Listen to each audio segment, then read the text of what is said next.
ప్రజాస్వామ్యంలో ధర్నాలు, రాస్తారోకోలు, నిరసనలు తెలిపే హక్కు అందరికీ ఉంది.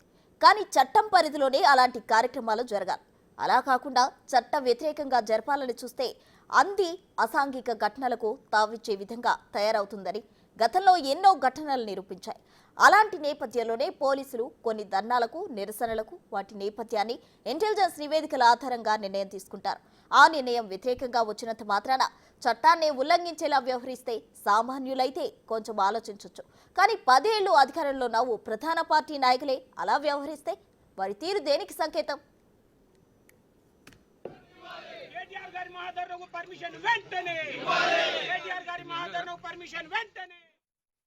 గలచెర్లలో సాక్షాత్తు జిల్లా కలెక్టర్పై దాడి జరిగింది. ఈ నేపథ్యంలో నిందితులను అదుపులోకి తీసుకుని విచారణ జరుపుతున్నారు పోలీసులు. అయితే ఈ ఘటనను మరో విధంగా క్లెయిమ్ చేస్తోంది ప్రతిపక్ష బీఆర్ఎస్ పార్టీ. గిరిజనులపై దాడులు, గిరిజన హక్కుల పట్ల ప్రభుత్వ తీరుగా అభివర్ణిస్తూ ధర్నాలకు పిలుపునిస్తోంది బీఆర్ఎస్. ఈ నేపథ్యంలోనే మహబూబాబాద్ జిల్లాలో ఇవాళ మహాధర్నా నిర్వహించి తలపెట్టింది. ఈ ధర్నాలో కేటీఆర్ పాల్గొనేందుకు సిద్ధమయ్యారు. అయితే మహబూబాబాద్ లో పరిస్థితి బీఆర్ఎస్ కు, కేటీఆర్ కు అనుకూలించేలా లేదు.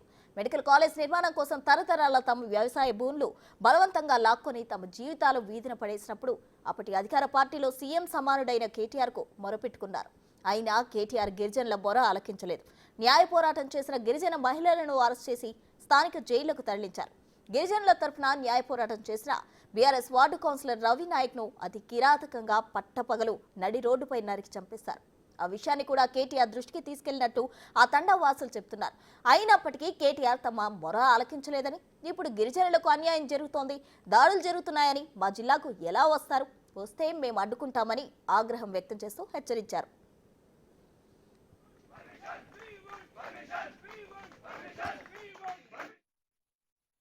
పోయి మా జాగ పోతుంది, మాకు జాగ లేదు, మాకు పిల్లలు చదువుకున్న పిల్లలు ఉన్నారు, ఉన్న జాగ మీరు గుంజుకుంటే ఎట్లా సార్ మరి అని మేము దండం పెట్టినాం శంకర్ నాయక్కి.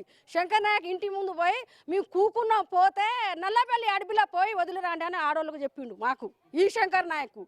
ఆ రోజు ఆయన రాజకీయం ఉన్నదా అని మాకు ఏ పనికి ముందు పనియకుండా మా జాగాలు గుంజుకొని అక్కడ ముగ్గు పోస్తానని మేము ఆడోళ్ళు పోతే 10 మందికి అర్ధరాత్రి పూట సెంటర్ జైలుకి వేసిండు, బయారామ పోలీస్ స్టేషన్కి వేసిండు, కోరి పోలీస్ స్టేషన్కి వేసిండు, ఇక్కడ తొర్రూరు పోలీస్ స్టేషన్ తీసుకుపోతారు. మేము ఏం దొంగతనం చేసినామని మాకు అట్లా పట్టుకపోతారు ఈ పోలీసు వాళ్ళు వచ్చినప్పుడల్లా మాకు పట్టుకపోయి తీసుకుపోయి ఆడోళ్ళకు మాకు జైలుకు దేన్ని తీసుకుపోతారంటే శంకర్ నాయక్ పేరు చెప్తారు వాళ్ళు. మీకు న్యాయం చెప్తామంటారు. సత్యవతి మేడం దగ్గర పోయినాం, ఇంకా కవిత దగ్గర పోయినాం. ఇదంతా మీరు హరీష్ రావు దగ్గర అంటే హరీష్ రావు దగ్గర పోతే హరీష్ రావు మా ఫైల్ తీసుకొని గుంజి పడేసిడు. మీరు ఎవరో మాకు తెలియదు అన్నారు. వీళ్ళు తెలియని వాళ్ళు ఇవాళ ఎందుకు వస్తాడు? హరీష్ రావు ఎందుకు వస్తాడు? కేసీఆర్ ఎందుకు వస్తాడు? కేటీఆర్ ఎవరు ఎందుకు వస్తాడు? ఈ బాబ్నాథ్ మహబూబాద్ జిల్లాలో వస్తే మాత్రం ఉన్న ఒక్కటిగా 2 కాదు 70 ఎకరాల జాగా మా లమ్ముడోళ్ళది జాగా తీసుకుపోయి వాళ్ళకి ఎవరిచ్చిరు అధికారం? ఆ రోజులలో ఇందిరమ్మ మాకు ఈ జాగా లమ్ముడోళ్ళకు ఇవ్వండి అని ఇచ్చిపోయింది తిని బతకని ఇచ్చింది. అది మాకు భూమికి పట్ట కాదాలు కూడా వస్తాయి అన్నారు. మరి పట్ట కాదాలు ఇవ్వలేదు. మేము ఈయన శంకర్ నాయక్ దగ్గర పోయినాం. సార్ మరి మీరు మెడికల్ కాలేజ్ 2-3 వేసుడు కాదు, ఈ దగ్గర 70 ఎకరాల జాగున్నది, మాకేమన్నా నష్టపరిహారం ఇప్పించంటే వెళ్ళండి మీకు ఎవరు పిలిపించారు ఇక్కడ వెళ్ళండి, ఇలా పట్టుకపోయి ఆ మల్లపల్లి అడవిలో వదిలిపెట్టి రాపో అంటాడు. ఆయనకు భార్య పిల్లలు లేరా? మాకు పోయి అడవిలో ఇస్తే ఆయన మేము ఎక్కడ మేము పోయి మా పోలీస్ స్టేషన్ పండుకోవాలన్నా? వాడు దేనికని వాడు రావాలి. ఏదైనా మాకు సాయం కావాలంటే కాంగ్రెస్ తరఫున మాకు సాయం చేయాలి. మా లమ్మడోళ్ళ ల్యాండ్ ఇప్పుడు గుంజుకున్నారు రైతులు. మేము 10 సంవత్సరాల నుంచి ఏం హెల్ప్ చేయకుండా ఇప్పుడు కేటీఆర్ వచ్చి హెల్ప్ చేస్తాడు అంటాడు. మరి ఇప్పుడు మాకు లమ్మడోళ్ళని ఇప్పుడు గుర్తుంచారు. ఇప్పుడు కవిత, శంకర్ నాయక్, సత్యవతి అందరూ ఉన్నాక మాకు అర్ధరాత్రి జైలు తీసుకుపోయినా కూడా మాకు చిన్న పిల్లలు వదిలిపెట్టేసుకొని మాకు జైలు తీసుకుపోయినారు. అప్పుడు మాకు ఎవరు న్యాయం చేయలేదు. ఇప్పుడు న్యాయం చేస్తాను కేటీఆర్ వస్తాడు. ఇప్పుడు మరి ఎవరు గురించి వస్తారు, దేనికి వస్తారు? ఇంతకుముందు కొడంగల్లో ఇప్పుడు గొడవ అయింది. ఇప్పుడు మహిబాద్కి వచ్చిర్రు వీళ్ళు. మేము అందరు కాళ్ళ పడ్డ కూడా మాకు ఎవరు లెక్క చేయకుండా చేసిర్రు అందరూ. ఇప్పుడు శంకర్ నాయక్ ఇంతకుముందు మీకు ల్యాండ్ కాదని మాకు జైలు తీసుకుపోయినా కూడా మాకు అర్ధరాత్రి 2 పిల్లగాని వదిలిపెట్టుకున్నా మేము జైలు చేసుకున్నా కూడా వాళ్ళకాడ పోయినా చేసినా కూడా మాకు మళ్ళీ ల్యాండ్ అని మీకు కాదని జైలు కేసీఆర్ వచ్చిండు కలెక్టర్ ఆఫీస్ ఓపెనింగ్ చేయడానికి వచ్చినా కూడా మాకు అరెస్ట్ చేసిర్రు. మళ్ళీ కేటీఆర్ వచ్చినప్పుడు అరెస్ట్ చేసిండ్రు. మాకు అందరూ తీసుకుపోయి జైల్లో పడతారు వీళ్ళు. ఇప్పుడు కేటీఆర్ ఏ న్యాయం చేస్తాను వచ్చిండ్రు. ఇప్పుడు ఈ గవర్నమెంట్ అట్లా చేస్తుంది, ఆ గవర్నమెంట్ అట్లా చేస్తాను, సైలెంట్గా అట్లా నూకున్నాయి. కానీ మా భూమి గుంజుకున్నాడు. ఇప్పుడు కాదు 80-90 సంవత్సరం నుంచి దున్నుకొని తింటాను. రైతులు తింటుంటే ఈ శంకర్ నాయక్ వచ్చి మా భూమి మొత్తం కబ్జా చేసుకున్నాడు. మా భూమి అవతల వానికి 52 ఎకరాల భూమి ఉంది. వానికి పట్టా చేయించుకున్నాడు. అది కూడా లావన్ పట్టే.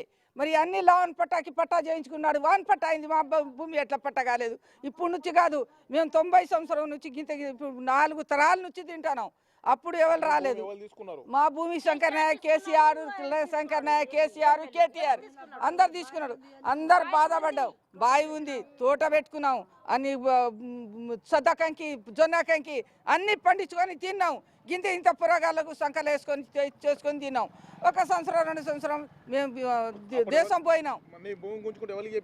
ఎవరికి చెప్పినాం? శంకర్ నాయక్కి చెప్పినాం, కేటీఆర్కి చెప్పినాం. ఎవరు చెప్పిండ్రు? ఎవరు రాలేదు, ఎవరు కేలు చేయలేదు, ఎవరికి జోక్యం చేయలేదు.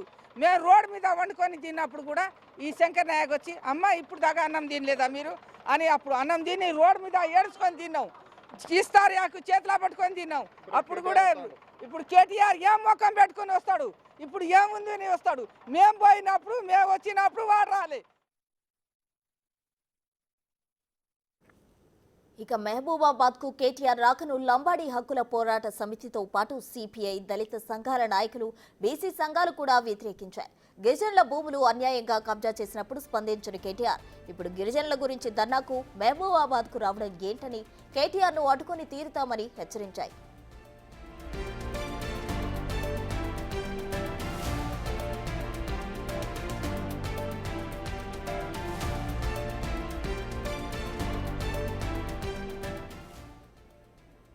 ఈ పరిస్థితుల్లోనే మహబూబాబాద్ జిల్లాలో కేటీఆర్ చేపట్టిన మహాధర్నాకు పోలీసులు అనుమతి నిరాకరించారు.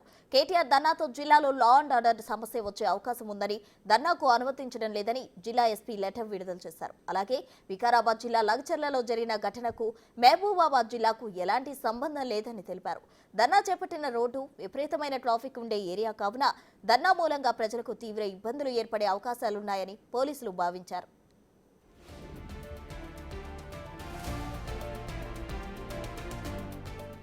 అయితే మేము అనుకున్నది చేస్తాం, చేయనివ్వకపోతే దాడులు చేస్తామన్నట్టుగా వ్యవహరించారు బీఆర్ఎస్ నేతలు.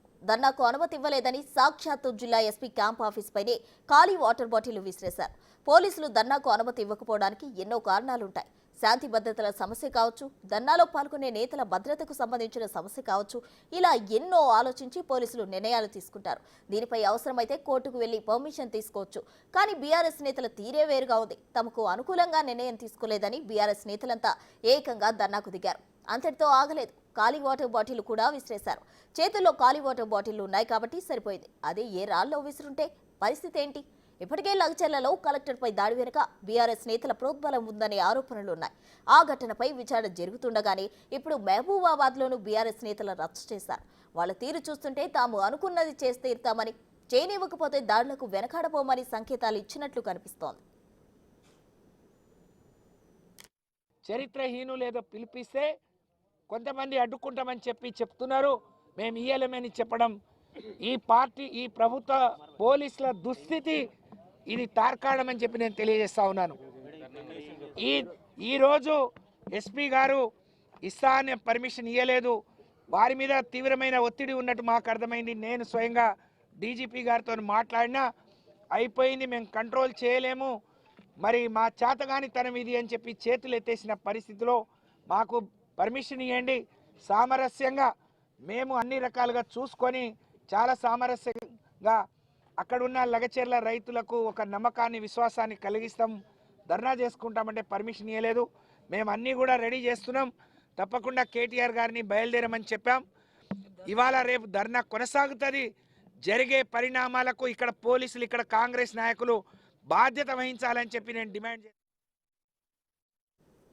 విశేషం ఏమిటంటే రాష్ట్రంలో ధర్నాలు, నిరసనలు తెలిపే స్వేచ్ఛను గత 10 ఏళ్ల పాలనలో కాలం రాష్ట్ర చరిత్ర బీఆర్ఎస్ ప్రభుత్వానిది. ఏకంగా రాజధాని హైదరాబాద్లో ధర్నా చౌక్నే ఎత్తేసి నియంతృత్వంగా వ్యవహరించింది బీఆర్ఎస్ ప్రభుత్వం. కాగా నేడు ధర్నా చేసుకోనివ్వట్లేదని ఏకంగా జిల్లా ఎస్పీ క్యాంప్ ఆఫీస్ పైనే వాటర్ బాటిల్ విసిరేస్తున్నారు బీఆర్ఎస్ నేతలు. తాము అధికారంలో ఉంటే ఒకలా, ప్రతిపక్షంలో ఉంటే మరోలా వ్యవహరించడం బీఆర్ఎస్ నేతలకే చెల్లిందని పలువురు విమర్శిస్తున్నారు.